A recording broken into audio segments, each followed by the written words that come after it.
Драги мои, добре дојавте во уште едно издание на Ништо лично. Местото каде што знаете, звездите од домашната и не само домашната, регионалната естрада отвораат душа, ама не само оние од естрадата, и оние од светот на модата, јавните личности, од светот на политиката, од сите оние кои ги знаете помалку или повеќе од телевизиските екрани, од порталите, од медиумите генерално. И денес имаме, како и секогаш, еден екстра специјален гостин. Човекот кој можеби медиски како лик не е толку експониран, ама затоа неговите дела нема кој не ги знае. Нема кој не запеал песна од Тоше Проески, не запеал песна од било кој македонски, не само македонски пеач, зашто човекот е веројатно она што би рекле најплодниот автор. Автор на повеќе од 1500 текстови за музика на веројатно најголемите македонски хитови. Денес ќе имам особена чест и задоволство, а верувам и вие да разговараме со Огнен Неделковски. Оги, добре ни дојде. Во Ништо лично. Немам ништо лично, а многу лично имам да те прашам многу работи. Да, повели. Ние се знаеме 300 години, така што ќе биде на ти и ќе биде интересно. Човек се кој потекне од семејство кому авторството и пишувањето воопшто не е тајна. Велко Неделковски, твојот татко е познат автор, особено за детска литература. Те тераше ли од мал за уво, ај сега седи ова да читаш, ова да пишуваш, почни ова, или тоа само некако ти проработи како желба? Да, па не, никогаш Велко не е таков. Ти знаеш, ти колеги 100 години на 9 испратам во МТ, кога МТ беше МТ. Велко никогаш не ме терал ништо, морам да кажам. Секогаш ме оставал сам што сакам да правам. Едно време сакав да бидам фудбалер, кој има 2-13 години, и он ме остави да бидам фудбалер. Потоа некое време, уште осмолетка, почнав да пишувам оние стихотворби, како Татковино, Југославија. За празници и патронати. Да, и уште во пето одделение добив 13 ноемвриска награда, што се добива. Некој цел живот чекаа да добијат. Да, ја добив во пето одделение. Ти на старт, некој на залез, ти на излез. И така почнав пишувам и во училиштето, веројатно сите очекуваа синот на Велко да биде писател и се очекуваше. Велко никогаш не ми рече дека треба да бидам писател и да читам книги. Сам сакав да читам книги и се уште читам. И подоцна, кога требаше да се решам што треба да студирам, пред тоа, пошто не може да се решам, се запиша во Јосип Броз Тито, таму културолошка насока, тоа беше нешто повеќе од ништо. Само помина тие 4 години и дое време за факултет. Прво сакав новинарство да студирам. Тоаш во Македонија немаше новинарство.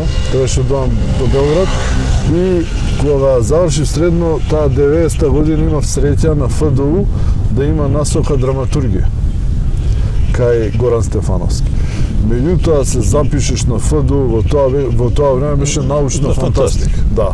Приемниот испит траеше 7 дена, буквално и са бајле и навечер. Годишен одмор. Да, и кога седнав пред мене беа Горан Стефановски, Слободан Унковски, Благој Иванов, Русомир Богдановски, Јелена Лужина и Столе Попов. Елитата. Мислам, тоа се смрзнуваш у истиот момент. Најпаметен си стануваш најглупавиот. Само што ти видиш. И тоа траеше 7 дена и ја добив, не ни очекував. И ги добив сите можни бодови и ме примија како најдобар.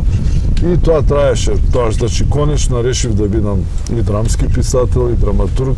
Горан Стефановски, Бог да опрости, ме научи многу работи.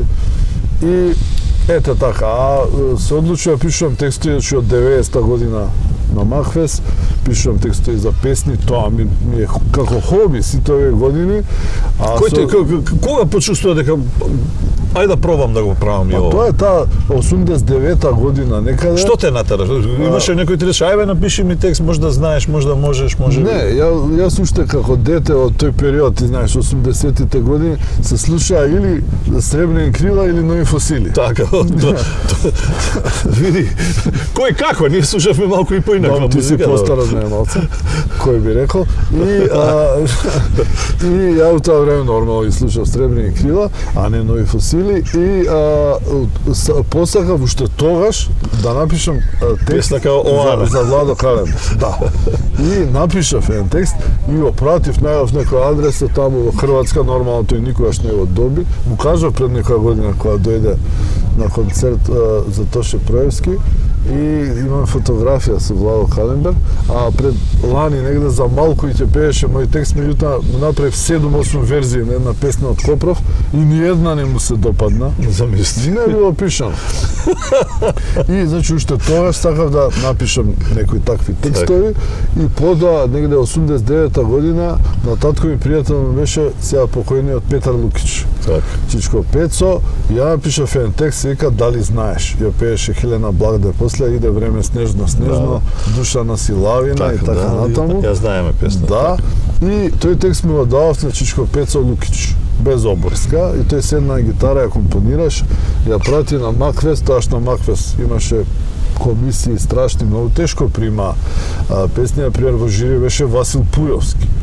И тоа ти прими текст, тоа беше научна фантастика. Мора да е литературно, мора да е до запирка. Да, некоја сега секој што пишува и ми го прими текстот и не само што го прими, испеа Хелена Благне, таа 90-та година и добив награда за најдобар текст.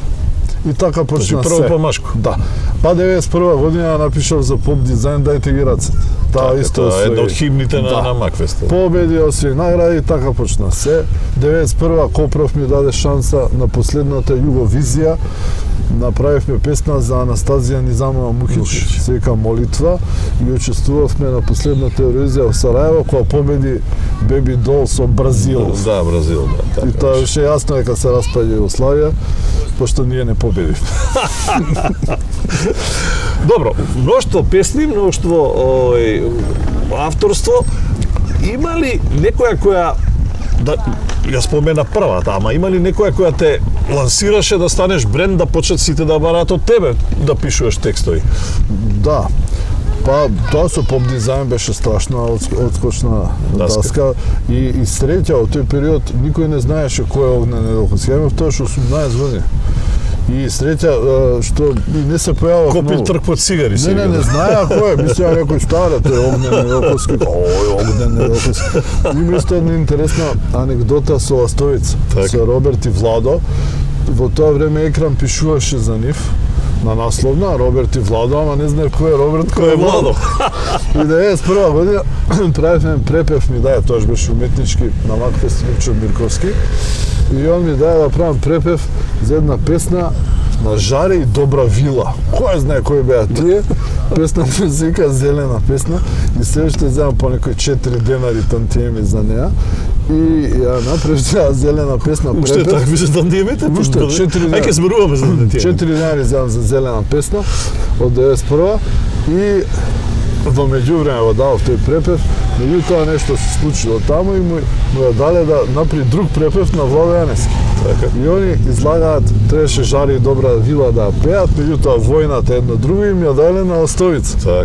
И Владо си направил нов препев и тоа му излегува Огнен Неделковски препев. И Владо кога видел шекнал. И ја доаѓам на Макфест, поима немам што се случи, детиште и позади бекстејџот, што викаат некој. Позади бекстејџот. Да. Го наоѓам Роберт Саздов, ама мислам дека е Владо Јаневски. И одам кај него, викам, здраво, Владо, јас сум Огнен Неделковски. Ја вика, а ти си птицо. Ајде, вика, јас сум Роберт Саздов, не сум Владо. И ме фаќа вака зуба, вика, сега те носам кај Владо Јаневски да го запознаеш. И ме носи буквално зуба, и ја идам вака, и го одиме кај Владо. Вика, кој е, бе?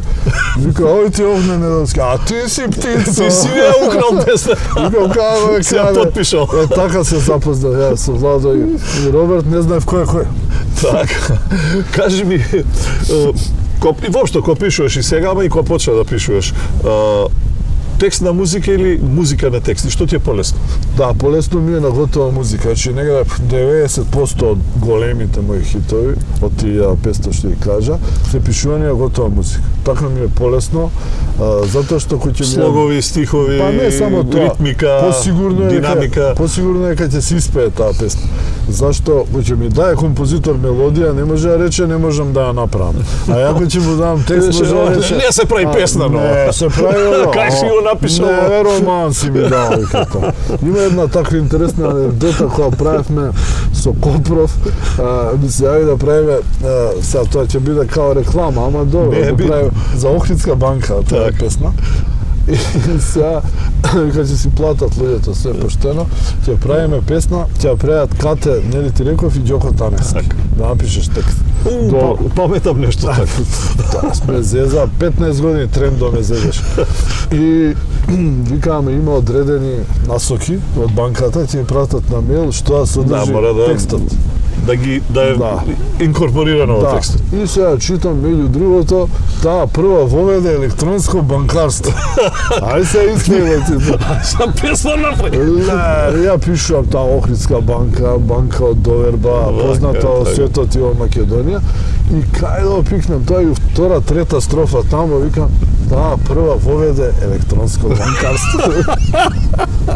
И ме зеза 15 години за таа песна. А имам и уште една таква, еден ја пееше, со Кире Костев правевме рап песна, ја пееше, мислам, Брајан се викаше, или нешто слично, и имаше, рефренот беше "О, јес, ќе те чекам пред лес". Така да имам правил разни глупости, освен овие хитови што... Сега спомна рап. Ај жанровски да видиме. Има ли жанр што поише ти лежи, што да речеме рапот се темели на бесконечно долги текстови? Ама имам проблем и тоа. Има или не знам, имаш минималистички текстови кај што има два збора рефрени, другото е музика. Не ми лежат. Највеќе сакам балади и највеќе сакам да раскажам приказ. Вика, и цел живот раскажам, особено во фолк музиката. Значи, не знам, од типот на Балашевиќ, од типот на Дед Бора Чорба и така. Да, Васала Дачки. Добре, мене учител ми беше Ѓорѓе Балашевиќ, многу ги сакам неговите песни и денес ги пеам и ги свирам. И буквално, сега не можам такви да пишувам, меѓутоа секогаш сакав да пишувам како Балашевиќ. Има приказно песната. Имаат, моите сите народни имаат, а интересно и како почнав да пишувам текстови за фолк музика. Воопшто не планирав да пишувам. Јас сум забавњак, остај ти народнаците. Не ми слушавте. И некаде 91 година Копров вика дај некој текст дете, ја преку екран, имаше екран овла стоеш за нови автори, ја му пратив едно писмо на Копров. Јас сум млад автор, дали би сакале, и го чува уште писмото. И од време ме подсетува дете, имам писмото. И ја му пратив писмото и он ми се јави и му направив, вика дај некој текст напиши. И ја напишав неколку текста, му ги дадов, тоа што од куцање на машина. И он две од тие му ги направи на Перо Христов, 91. И ги стави Перо Христов на касета, 91, ова срце се вика едната, а другата нека ти простат очиве. Ама пишува никога забавни, знаеш. И што виде Копров урбан фолк, знаеш, у тоа време и му ги даде на Перо. И така почна. И 92 учествував на Валандо со 4 текста. Едно од тие е на Петар Нечовски, слушај камбаните. Так. Втора е Заборавиме на Перо Христов. И тоа што е победија и стара големи хитови, како еве овој човек Огнен Неделковски, и ми се како некој вампир. Така ти трнесна фотосвари кај народњаците. Да, без да сакам. И таа година победивме и викале, кој е тој Огнен? 93-та доаѓа Гоце Арнудов. Вика, кој е тој Огнен Неделковски? Да ми направи албум. Долго пиша.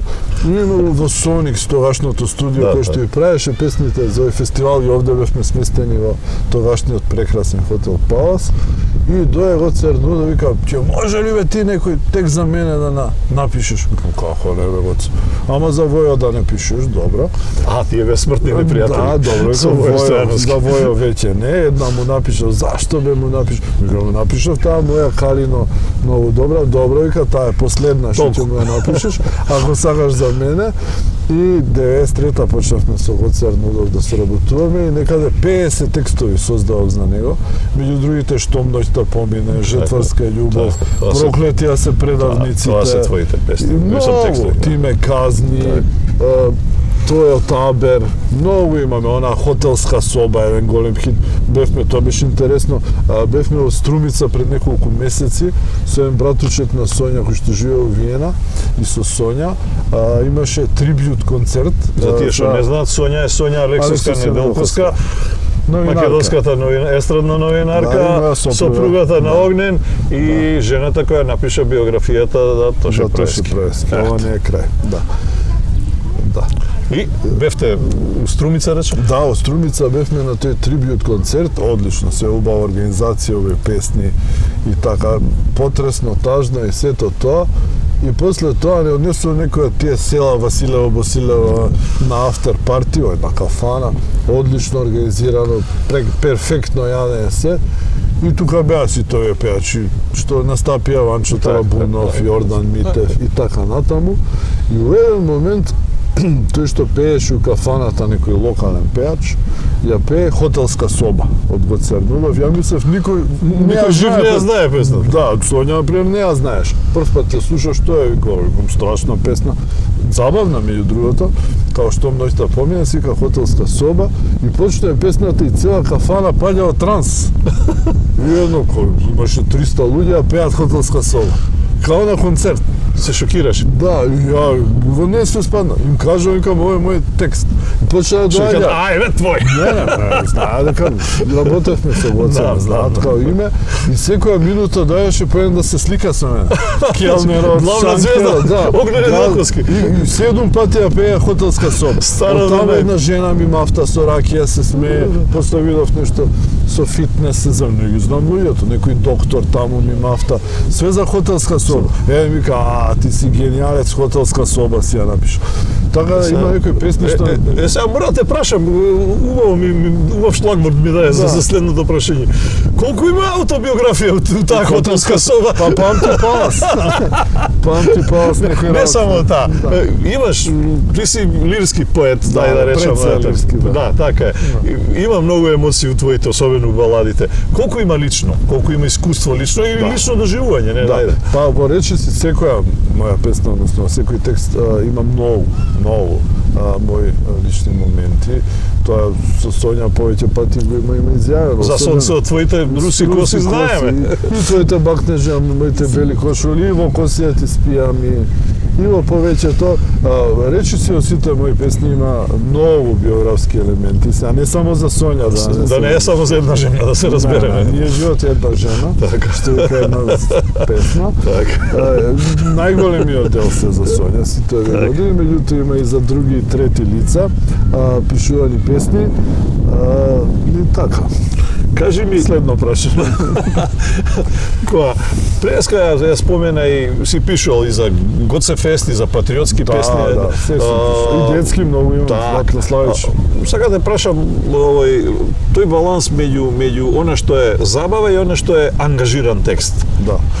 Знаеш, не си Џони Штулич, може би не во таа насока, ама има дел од твоите текстови кои се ангажирани или барем со патриотска содржина. Има и жестоки песни, например, кога беше војната 2001, добивме нарачка, ја и Роберт Саздов, што може да ни ја правиме. Нарачката беше моја, само да ви кажам, Македонија те сакаме со спорти млади, како се Маријан Цветковски беше.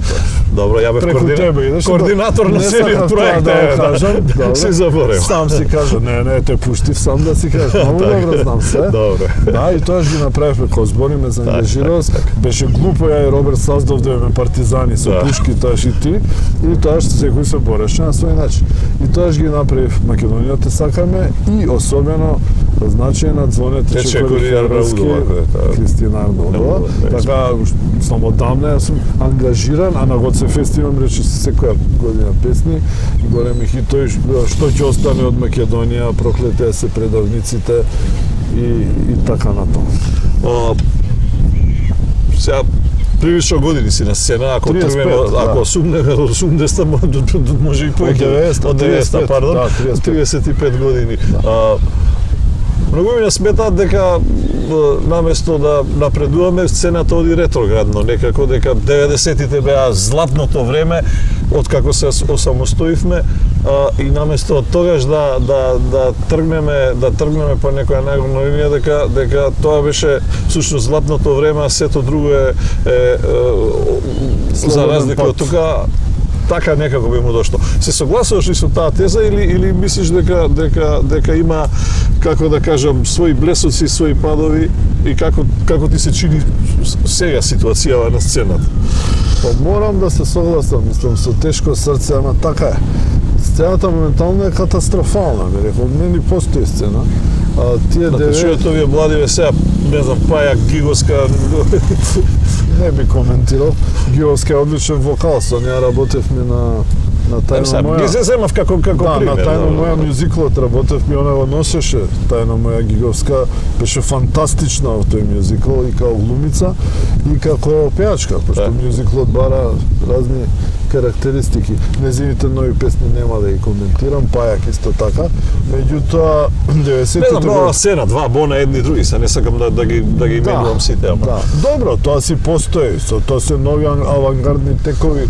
Секој време си носи некоја авангарда. Например, 90-тите години, во тоа златно време, постоја... Авангарда беше, не знам, пуши, Ластовица и тие такви беше. Ами беа големи Кристијан и Ристо Бомбата и така натаму. А меѓутоа во тие 90-ти години, во тоа златно време на македонската музика, постоја така речени две струи.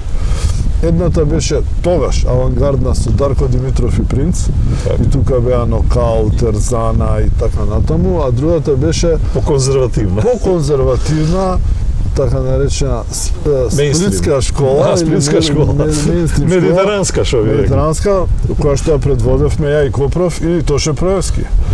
И тоа е тоа. Значи, тоа се тие 90-ти години.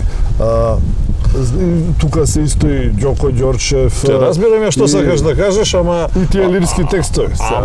Ама Дарко Димитров и сега успела да пробива. Он ја покори цела Југославија и симнам капа Дарко, ми е другарот 90 и некоја година. Не сакам некого да бранам или не, сакам да кажам дека паралелно веројатно се развивале помалку или повеќе, можеби оваа медитеранската тогаш добро, медитеранската можеби прва пробила, ама оваа сега исто не истовремено тоа ние си беа популарни и тие песни, не може да се каже. Меѓутоа сакам да кажам дека постојаат тие две школи. Дарко беше страшно модерен уште тоа време како продуцент, како аранжер и сето тоа, а ние бевме така една по-конзервативна музика со многу силни текстови. Што е фали на Македонија во моментов? Автор или изведувач? Дарко и денес постои. Ти и денес постоиш. Добро, сега е друго време. Има некои нови клинци, што вика Балашевич, и нормално е секое време да си носи нови луѓе и нови автори. Меѓутоа, мислам дека главниот виновник за сето тоа се медиумите. Не дека нема песни добри. Зошто секоја шуша доаѓа да пее у секое село по Македонија, а ние не можеме Табановци да го поминеме? Па немаме хитови. До песните, до јазикот, до стратегијата, до маркетингот, до што е? До јазикот не е сигурно.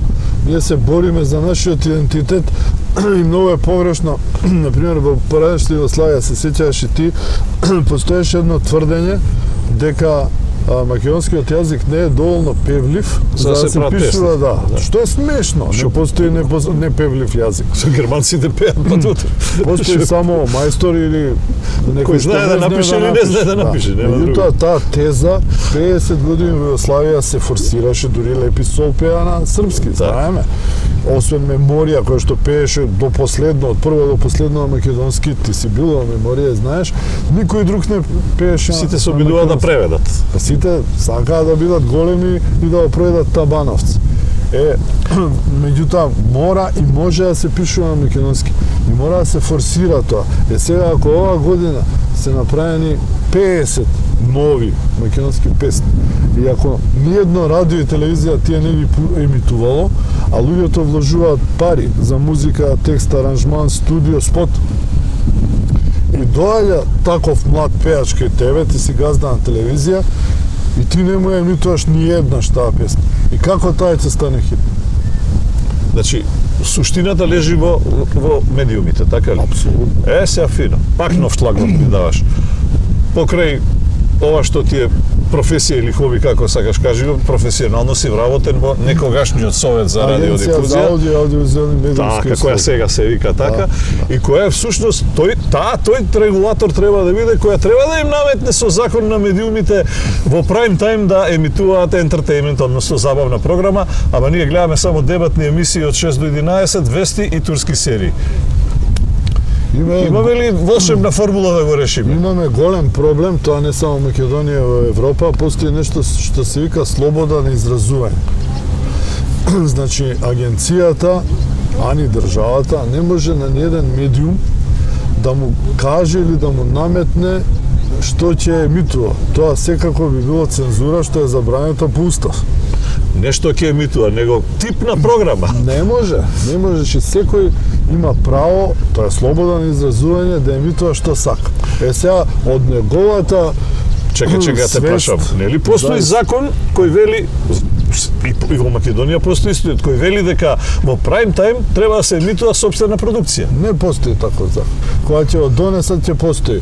Постоеше закон пред некои 10 години, кој што го донесе тогашната влада на чело со ВМРО, после низа написи меѓу другите на Сонја, твојата колешка, во кој што се бараше во тогашниот дневник да се зголеми квотата за емитување на македонска музика во медиумите. Так. И успеавме сите се зголеми квотата на 50%, да мора секој ден радијата и телевизиите во одреден термин да пуштаат 50% македонска музика секој ден, од која што 25% поп, 25% народна. Секој ден. И тој закон важеше 4-5 години. Ама чекај малци, има специализирани, не можеш ти радио кој пушта джез да пушта и фолк, не можеш ти Антена 5 го земам као пример, која се базира на странска музика и дел на поп музика македонска да ти пушта народно ако нему е концептот таков. Тогаш мора. И пушта сите. И пушта од 12 до 5 сабајле, од полноќ до 5 наутро, која никој не слуша. А джез радио не пушташе, пошто за друго беше таа дозва. Меѓутоа сите други, особено телевизии, мораат тоа да го прават. Кога се смени тогашната влада и дојдоа некои други, го сменија тој закон и донесоа закон во кој што слобода на изразување да има. Значи, тука е криво тогашното Министерство за информатичко општество и тогашниот министер, да не го именувам сега, кој што донесоа закон во кој што телевизиите нема и се уште немаат обврска да емитуваат македонска музика. Значи, според сегашниот закон, ниедна телевизија во Македонија не мора да емитува ниедна македонска песна. А радијата исто така не мора да емитуваат македонска песна, а ако сакаат да емитуваат, на почетокот на годината праќаат допис до нас, ќе емитуваме, например, 30% македонска музика и агенцијата им одбива 30% од надоместокот за дозвола, што ќе емитува 30% музика, а например Антена 5 или Канал 77 викаат ние нема да емитуваме ни една македонска песна и не ни треба да ни ја намалувате дозволата, а тоа го дозволува актуелниот закон. Дека не се промени тој закон. Мора да се смени законот, така? Со менување на законот ја смениме рето количеството или просторот ќе им го зголемиме овако, а со тоа сметаш дека ќе ги отвориме границите за извоз на музика? Не.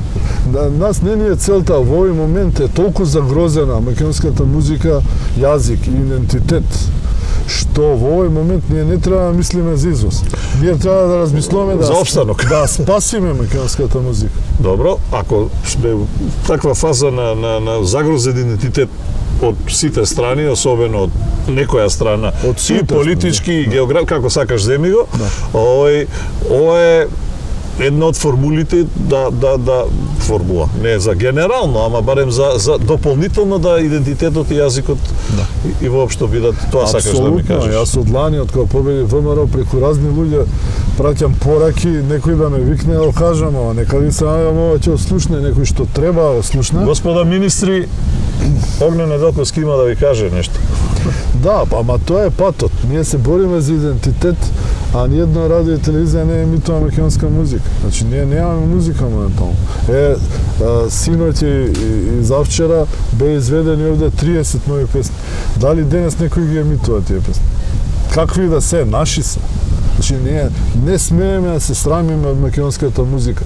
Некои газди на радија ми рекоа како ја да пуштам македонска музика кога нема добра македонска музика. Тоа е глупост.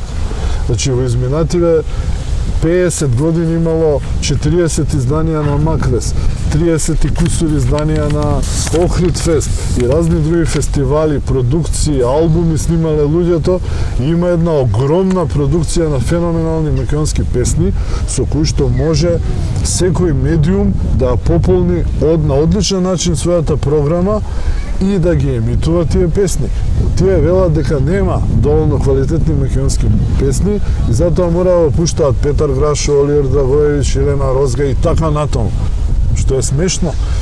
Мене ми се случуваше пред некоја година, се возам низ Охрид и мислам дека сум на хрватско приморје. Слушам цел ден хрватски песни. Тоа е смешно.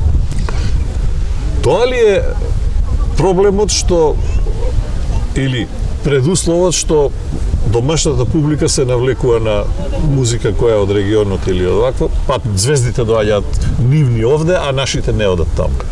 Тоа од секогаш било така. Овој народ ги сакал тие звезди и сите сме ги сакали. Нормално е да ги сакам. Например, некој како од калибарот на Бајага, Балашевич, Жони Штулич го спомна, Црвена јабука и така, дугме, бело дугме. Тоа се песни за сите времиња и сето е тоа факт. Меѓутоа ние имаме и некои други песни, го имаме Драган Мјалковски.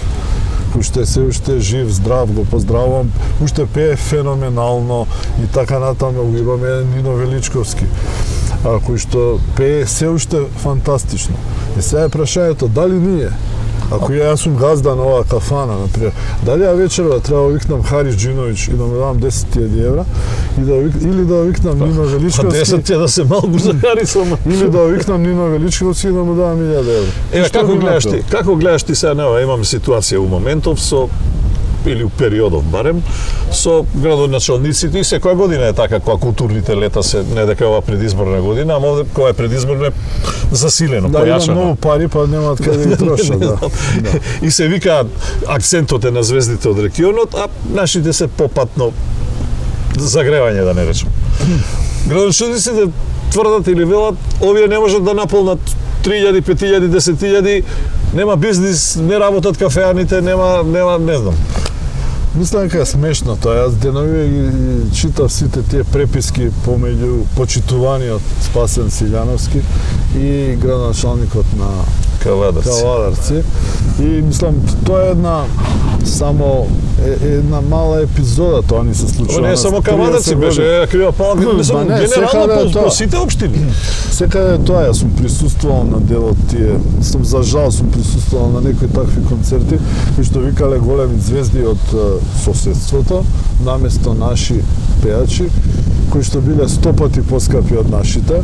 А факт е дека, ако се погледне, еве само оваа година, кога биле викани само македонски изведувачи, еве, например, во Валандо беа Каролина и мислам Евто Пупиновски беше, Дарио беше, Кукулеле и така натаму. Дали беа полни тие настапи со публика? Беа преполни. Дали публиката беше задоволна? Беше. Што пречи повторно да се викаат такви, мислам, имаме милион или Пајак или... Еве Караванов исто сега, Охрид го наполни площадот. Да, Македонијата сака. Еве пред некој ден ми кажа дека имал феноменален концерт тука во Охрид Владко Миладиновски. Било фантастично. Сега ние крајно време е да научиме да го почитуваме своето. Ја пред малку кажав, сум присуствувал за жал некои такви кои биле странски пејачи и тоа биле ситуации кога градоначалникот на тоа место, било кое, во Македонија, во провинција или во Скопје, го вика одреден пејач или пејачка, ја вика, например, Северина, за да може да се фотографира со незе, сопругата исто да биде од другата страна и да ги излечи своите комплекси со народни пари. И тоа е смешно. И тоа трае 2 минути, он ќе се објави на Facebook, ќе ги даде огромните пари, а со тие пари може да се снимат 10 албуми на нова македонска музика. Тоа што имаме наша добра музика, ама тоа треба да се смени во мајндсетот, во паметот на овој народ и во сите гарнитури политичари во Македонија. Ја не сакам политиката и никогаш може ли тука да регулира државата? Па мора да најде механизам. Ако денесеш странски пејач, ти си бил и менаџер и си носел секакви пејачи, знаеш, мора државата да даде некој огромен данок што ти мораш како менаџер да оплатиш ако сакаш да донесеш карлеуша. Дозвола за работа, број 1, број 2, платен данок, број 3, не кеш на рака, туку договор. Ама не ги кажуваме сите тајни се. И да не ги редам. Немој се гледаат луѓе. Нека остане тајно моја. Ама јавна тајна е, мора така, нема друго. Ама не мора, не треба. Кој се смени, тој ќе имаме музика. Така. Од сите нас. Добро. Ајде се полека да го завршуваме и заокружуваме со последната. Не се лути се. Последна, апсолутно не се лутам, тама работа. Со последната тура на прашања. Што е пресудно за еден пејач да стане звезда? Харизмата, песната, текстот, имиджот или пакетот? Се ова што спомна, сега пред малку седев со родителот на Дорис Димовска, Дорис Ди, која што синоќ имаше фантастичен дует со Наум Бубаровски. Тоа е едно младо, мощно талентирана девојче. Добро пее, забележам, девојче да дека добро пее. Само 16 години пред неја стои голема блескава кариера. Има моќен глас, а каква кариера ќе видиме. Само да кажам, има потенцијал се. Има харизма. Например, Јана Петановска исто така, со Дадо Топич, гледам, тој исто феноменален вокал. Значи, најважна е харизмата. Тоа ја викам сега пред малку да кажав, тоа е ореол. Например, може да има невидлив, а толку видлив. Да. Некој од нас тоа го гледа. Така. Добре, и публиката го препознава со тек на време. Публиката веднаш го препознава. Значи, публиката не може да се излаш. Например, Тоше Проевски го имаше тој орел. Сега многу се важни и песните. Меѓутоа, имало исто време со Тоше пееле и разни други пејачи, сега да не ги именуваме, па не станале Тоше Проевски, а работеле со истите автори, со Копров, со Огнен, со Дојчин. Ево, ја ќе споменам пример, нека не се лутат. По мене, Маријан Стојановски ништо полош, дури и подобар вокал од Тоше, од исто место овакво, за жал не ја достигна тоа ниво на кариера. Па не само Маријан, многу други. Не, сега беа паралелно и беа генерација. Како пример го давам, иако го почитувам и Маријан е одличен пејач и денес. Су право за него исто многу песни. Така. Значи, ама не му се случи тоа ниво на растеж на кариерата. Ама тоа се некои божји работи кои што не може да се докрај да. Меѓутоа и песната е важна. Ти ако немаш добра песна, Тоше ако не му се случија, он имаше и пред тоа две песни со Горан Милошевски "Пушти ме" и "Остани до крај", која што му ја правеше Хари Котларовски. И тие беа солидни, одлични песни за тоа време и убав вовед за него. Меѓутоа Тоше имаше среќа во една година, овде бевме точно на Охрид фестија пееше "Усни на усни". Значи во 98 година му се случија за 6 месеци "Усни на усни", "Сонце од твоите руси коси" и "Твоите бакнежи на моите бели коши". Сега, тоа никој никогаш нема да дознае дали ако тие три песни ги испееше Маријан Стојановски, дали ќе беше Маријан Тоше. Мислам таа кариера. Никој тоа не може да знае, меѓутоа факт е дека такви три големи хитови му се случија на Тоше и ни се случија и на Копров и мене. Ама некои велат дека имали и други фантастични песни, па дури Орело не успеале. Тајната, велат, лежи во многу тоа кој те менаџира. Некој велат да не беше јавал, он немаше Тоше да биде тоа што. Подоцна или ама Лиља дојде веќе на готов производ. Да, ама и Авалон дојде на готов затоа што јас знам точно кој беше моментот кога Авалон се реши за Тоше Проевски. Тоа е и во книгата на Сонја, ова не е крај напишано, многу добро опишано. А ја учествував во тоа заедно со Сонја, така се случи сето тоа.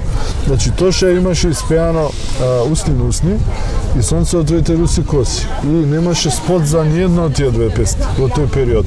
Песните ги се емитува само на радио. Значи "Усни на усни", Ранко Бубамара ја емитуваше милион пати на ден. Затоа велам, за да стане хит мора да ја форсираш песната. Ранко ја пушташе милион пати на ден "Усни на усни" и "Сонце од твоите руси коси". И луѓето не знаеа физички кој е Тоше Проевски, пошто е радио медиумот, ја слушаа песната и се случи Бубамара. Таа 99-та година Бубамара, кај што се дава наградите за 98-та. Тоа е многу интересна анекдота. Мене ми се јави Ранко и вика: "Молим те, најди ми го Тоше Проевски да дојде да пее на Бубамара, ќе му даеме награда за најталентиран, најперспективен пејач. Јас се јави во Крушево, кај татко му на Тоше, Чичко Никола, и му Бог да опрости, и му викам, Чичко Никола, Ранко прави една манифестација Бубамара, го бара Тоше да дојде да пее за утре. И он вика, какво пеење бре, Тоше убитола у школа. И сега ако не дојдеше Тоше, тоа ништо немаше да биде. И ја викам, Чичко Никола, дај некако, молим те, да дојде да испее награда. Бе, какви, вика, деца, ајде вие, тој у школа има толку изостановци, не го пуштаат, вика, бе, дај, викам, молим те, види, ама има и друг проблем. Што е проблем? Немаме кола да дојдеме до Скопје. Викам, Ранко, му сај веднаш, викам, немаат кола. Вика, ја ќе му пратам такси, само нека дојде. И му се јавам, викам, пак ја, мостот, викам, Чичко Никола, ќе ви прати такси. Добро бе, деца, ај што знаете, правите, нека дојде, нека го земе. И Ранко прати такси и го зема, Тоше од Крушево, дојде на пробат. И го слуша, а требаше да имаат проба и бендот вика, нема шанси ако не дојде малиот на проба, ние не свириме. Харе, Харе, може да ти ја каже приказна. И не свириме, вика, ако не доја проба детео, кој знае како пее. И доја Тоше на пробата, стасуе некој време, бев јас со него, и почна да пее, јас се смрзна, вика, доста е дете, прекини. Прекини. И сега вечерта, никој не знае што ќе биде. Таа вечер се пишуваш историјата. И излегува Тоше Проевски на сцена и ја пее Усненост. И тоа беше една таква еуфорија како за Битлси на времето. Ја бе во салата и тоа беше нешто страшно. А во салата за среќа беа и Бобан и Даниело Давол. И тие таа вечер го препозна моментот. Тие сватија кој е Тоше Проевски. И уште утредента Бобан отиде и го потпишаа договорот. И се друга историја. Другото е горе-доле познато. Ај, кога сме кај историјата, колку учествуваше во пишувањето на книгата за Тоше? Ти колку, Сонја? Тоа е незино авторско дело. Апсолутно. Не, а не учествува во пишувањето, ќе ти кажам најотворено, а во книгата... Оти некој викаат, друг пишал, друг подпишал. Не. Каде дозволува, Сонја, ти ја знаеш, каде ти дозволува тоа некој да ја напише. Ние многу се каравме која правеше она и не дозволи ништо по мое да биде. Ти знаевте, ти знаеше многу детали, многу. Се. И постојано бев у контакт со зетот на Славе, со зетот на Тоше Славен Ристевски и ја и помогна во таа смисла. Во книгата имаше изјави на 70 луѓе. Тие беа сите снимани, знаеш како работите, со диктафон, со телефон, треба го симнеш. Или пратеа на мејл, па треба да го конвертираш. Меѓу другото, ја и помогна со тоа што ги симнував тие. Значи технички за технички во рамки на домашните обврски. Место да усисуваш, па симнуваш. Например, или садови место да мијам, или ручек да правам, и ги симнав сите тие. Сите ги средив лекторски, нормално. Тоа е мојата помош. Ништо не додаде авторски? Па имам ја моја изјава таму, кај што кажувам. Добро, таа е изјава. Тоа е моја. Другата се има нешто што не е за јавност. Да. Не, само незино си е се. Апсолутно се, до точка. Така. Полека затвораме кругот. Што научи за сите овие години од присуство на фестивали, на разни концерти, манифестации, работа со пејачи, со менаџери, со композитори, како да се чуваш себе си, што е најдобро кога треба соработуваш со некога, што треба да избегнуваш. Види како проминуваат години, сега 2 вечери сум на Охрид фест. И може да ти кажам од Сабајлево кога станам дека ништо не научиш. Се е исто, само друго пакување. И се е полошо, да ти кажам. И сега јас во февруар ќе правам 54 години, може да кажам, да не мислат некој 90 ќе имам, пошто сум многу на естрада, некој така почта да ја мислат. Значи 54 ќе правам во февруар, не сум толку стар, ни старомоден, како што викаат некои директори на фестивали, наши пријатели. Може да кажам дека ништо не научив, меѓутоа ја имам се уште она страст и глад кој ќе добиам мелодија да напишам текст. Значи се уште го имам тоа, не ми се важни ни пари, ни Пориот. да, се уште го имам Како тоа. правиш проценка ова ќе му го наплатам, не знам, 300 евро, ова 2000 евро. Ова не сум стасал до тоа, ама дај Боже, чулте Господ овде, Охрид Господ често присутен, се надевам ти те слушне, не, до таа цена не сум стасал. Како одредувам? Па не знам, прашувам колку имаат пари, дали имаат, некоја се случува. Не, зависи од тоа дали лично го познаш, веќе сте соработувале, не сте проценка ќе биде хит, нема да биде хит, мелодијата никој и не такви може да некои процени, параметри зборувам. Никој не може да процени. Син ми знаеше композитор, има веќе 30. Да, тоа ми е прашање, да после кај ќе збориме. И он кој ќе ми рече, тато, дали ќе биде оваа песна хит? Кој може да знае тоа? Господ не може да знае. Значи, времето ги одредува хитовите. Например, мојата песна Роза моја црвена на Ибуш Ибримовски е напишана пред 25 години. Таа песна никој не ја знаеше 15 години. И одеднаш ја испеа ваму таму, ноќ. Да, и сега нема настан, свадба, Да не ја евент, кај што не ја пеа. Така, само времето ја одредува дали некоја песна ќе биде хит или не. Никој не е видовит или кој ќе ми рече некој, ај направи ми хит. Ај направи. Ајде направи да. Или гарантирај ми дека ќе биде хит. Кој може да ти гарантира? Види, хит и убаво дете, никој не може да гарантира дека се прави лесно. Да, ама и убаво дете може да биде убаво па да обижди, има да огрди се. Добро, има предиспозиции по генетиката овде. Па зависи, ќе удри некој чичко таму. Чукундедо. Не се знае ни тоа. Так. Тоа татко ми вика, што убаво дете беше си скомпири. Си скомпири, баш така. Да го чепнеме и ова, кога ги спомнавме веќе сумите и овако сега да те прашам. Тоа ми е болна тема. Да, зампи за заштита на авторски права, меѓу кои авторите се и текстописците меѓу авторите. Како стоиме на тоа поле? Замп е многу контрадикторен сите овие години, особено последниве години, таму се случуваат некакви заткулисни игри кои тек излезат во јавност, па ќе ги снема, па некако институција која ни државата не можеше да реши, па крена раце, а авторите, иако велат дека се зголемени тие валоризации, никогаш не се задоволни и никогаш не сме на нивото на некој, не знам, Хрватска, Словенија или не знам кој веќе во регионот. Синоќа за оваа тема разговарав со композиторот од Србија Душан Бачич, кој што имаше меѓу другото година песна на Евровизија, Мила, со Принц од Врања, да. И за ова баш разговаравме, ја му кажав еден податок, дека оваа година, за минатата година од Србија, јас, за текстот на песната Тајна моја добив само 50 евро. За биде уште пострашно, исто 50 евро добив и од Замп. За Тајна моја. Ако за тоа ќе добиеш 50 евро, може да мислам за некоја песна што... И сега тоа е нешто... Каже сумата која најмалку, како рече 4-2 денари? Да, имам по 2 денари. Имаше и 1 денар.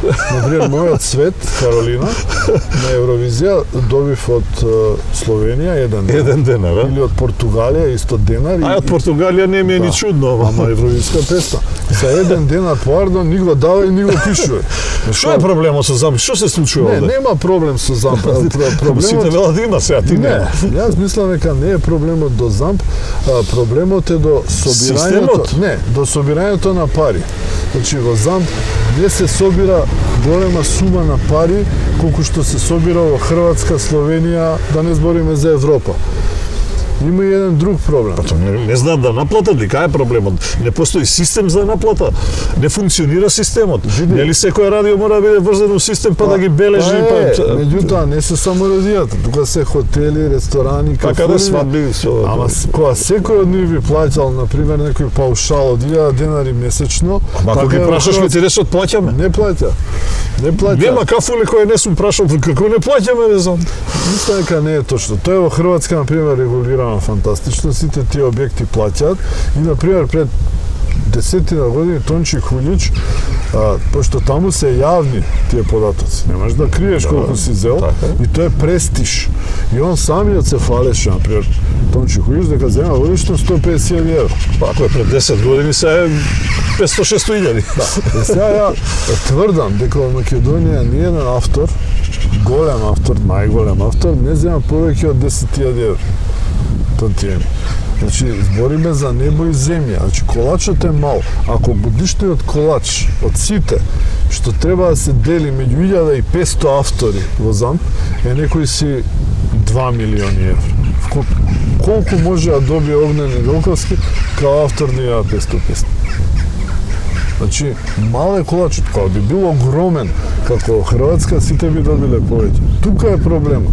Хрватска не е 10 пати помало поголема од нас, а сумите што ги кажуваш се 10 пати поголеми. Хрватска е само дупло поголема од нас. Точно. Или Србија, сега Бачиш ми кажа дека и у Србија веќе земаат некои автори 100.000 евро. Значи, во Македонија никој никогаш не зел поише од 10.000 евро. Ама пак тие држави не се 100 милиона. Тоа треба да се организира некако, значи во Македонија кој ќе им спомнеш на луѓето ЗАМП, им се ежи ако имаат косата или кожата или што и да е, и сите мислат во Македонија како да не платат на ЗАМП. Кога ќе сакаат да платат, тоа ќе имаат задоволни автори и ќе можат тие автори, например Миро Буљан и Антонија Шола, зошто Тоше снимаше кај нив.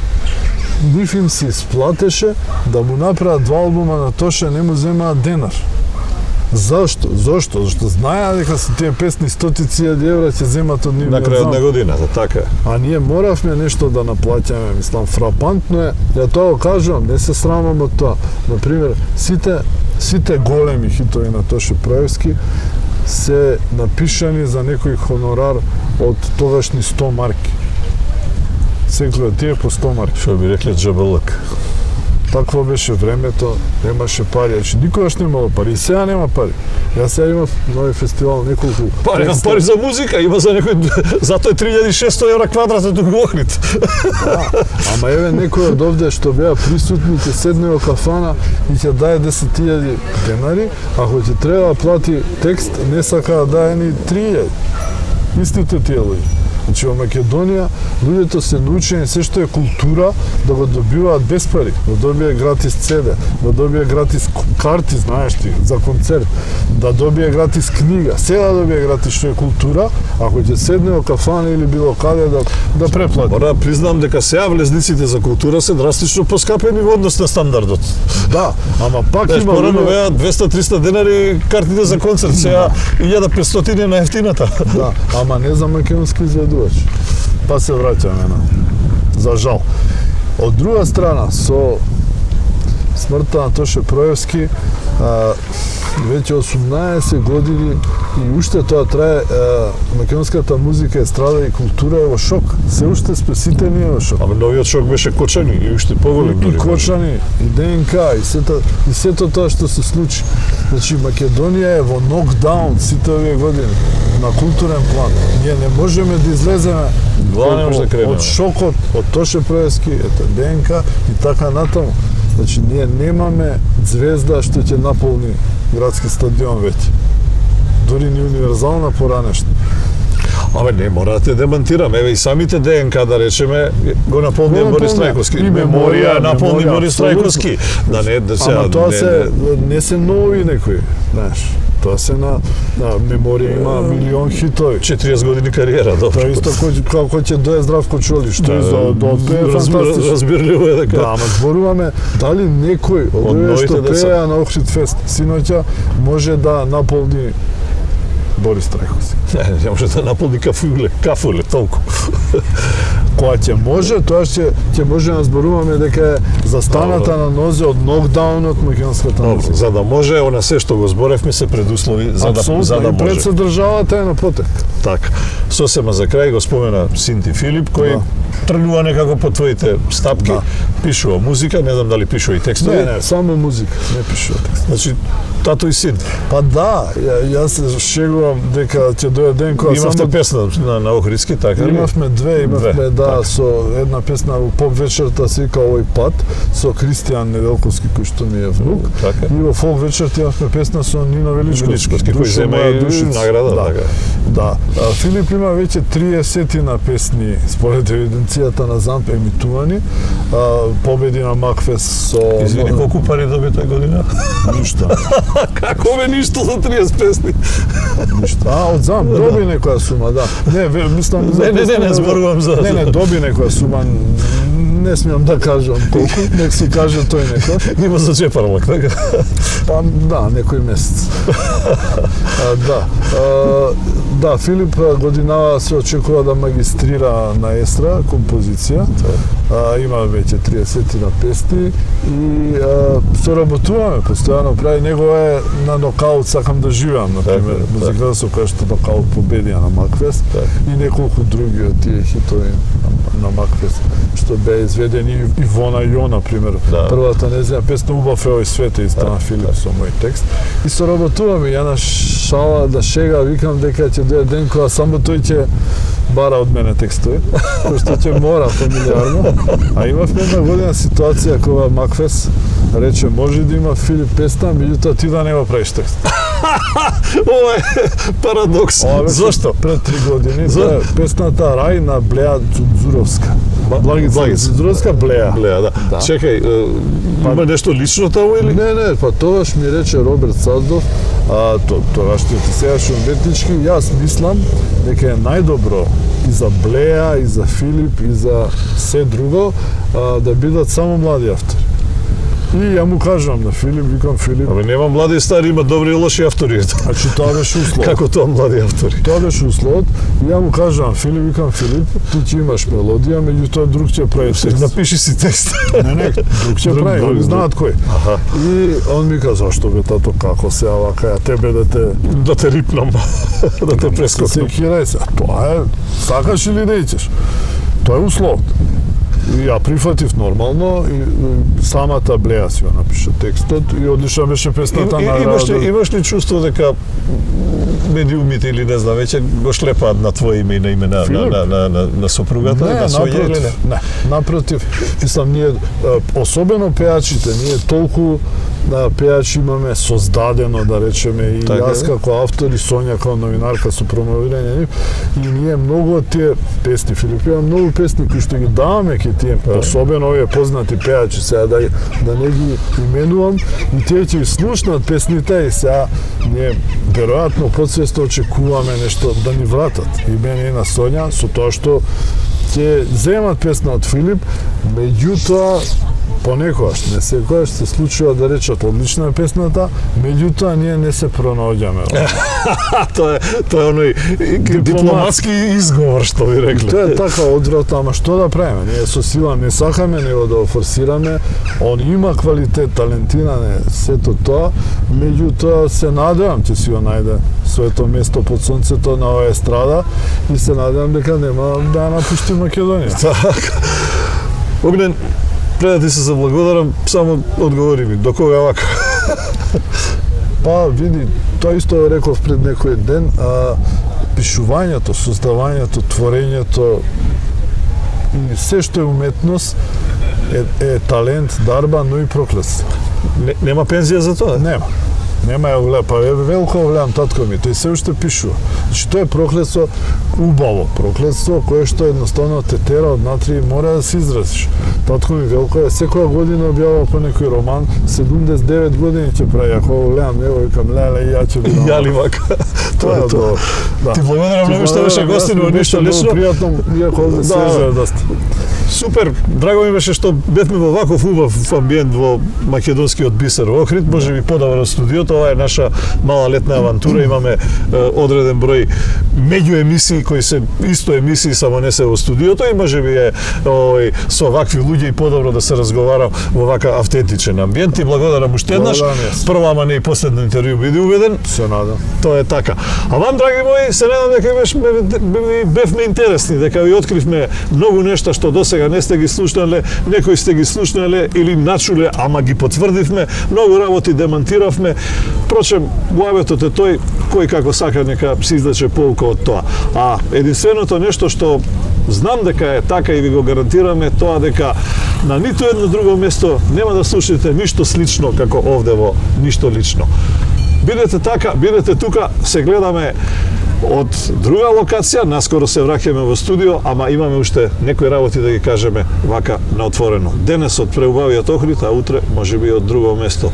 Ве сака вашиот домаќин Антонио Димитриевски и чувајте се. Чао до следната емисија.